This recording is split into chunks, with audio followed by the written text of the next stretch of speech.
الحمد لله رب العالمين والعاقبة للمتقين والصلاة والسلام على رسوله محمد وعلى آله وأصحابه أجمعين. أما بعد فأعوذ بالله من الشيطان الرجيم. بسم الله الرحمن الرحيم. طالبانو د نصاب قدر ورکړه و یو چاته یا تر نصاب زاید د غاړه خلاصیږي که غاړې نه خلاصیږي. البته بتوفیق الله تعالی دا مسله سمه ده. مواب که یو سړی په یو چا باندې خبر و یقیني چې دا څوک دی دا غني دی، که څوک په یو چا باندې خبر و یقیني چې دا غني دی، دا اول خبر ته غوږ ونیسئ.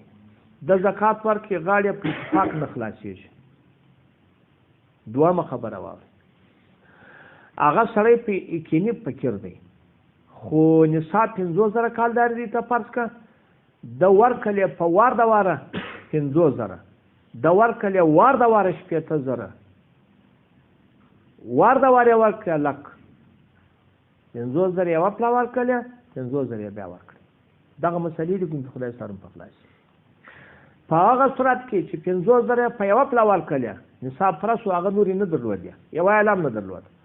دلته خو په اتفاق زکات صحیح دی خو خلاف الاولاد تر نصاب باید لږ دی غني نه کړي خو که غني شي هم پروا نه کوي. دوهم که یې 50,000 ورکړله دا په اتفاق مکروه تحریمي دی، لیکن زکات ادا دی که نه دی په دې کې اختلاف دی. مبتدی کول دا دی زکات ادا دی، دغه واجب باندې که مسله دا واجب باندې ده. او که یې چیرې 50,000 په اوله پله ورکړلی چې دی غني 50,000 بیا ورکړلی چې بیا ورکړلی په اتفاق د نور 50,000 غاړه نه وشي. دا زموږ خلک د دغه ځای څخه غافله دي، غاړه یې نه خلاصېږي. پام وکړئ په پوه سواست یو سړی دی تا ته په یوه پله زه څو در کوم هغه 50,000 دغه لک روپۍ نصاب څو دی 50,000 په یوه پله تا ته لک روپۍ په یوه پله په لاس درکړم. مکروه تعلیمي کار خو وشو مګر لیکن غاړې خلاص او که چیرې 50,000 یوه پله درکړم دستي په دستي 50,000 په بله پله درکړم دا وروسته د 50,000 غاړې نه خلاصېږي. مکروه تعلیمي څه دغه مسله هغه ډېره یو خوندوره خبره ده چې په دې ځای باندې سر خلاص کړي.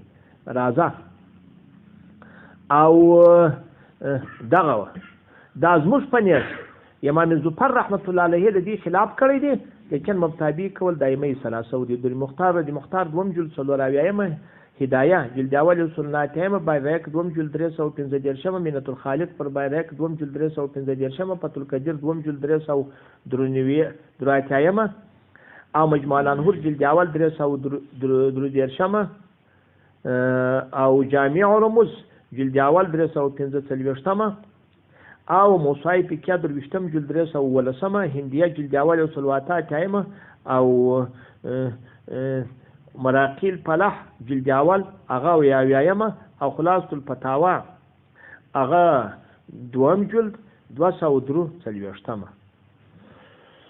والله سبحانه أعلم.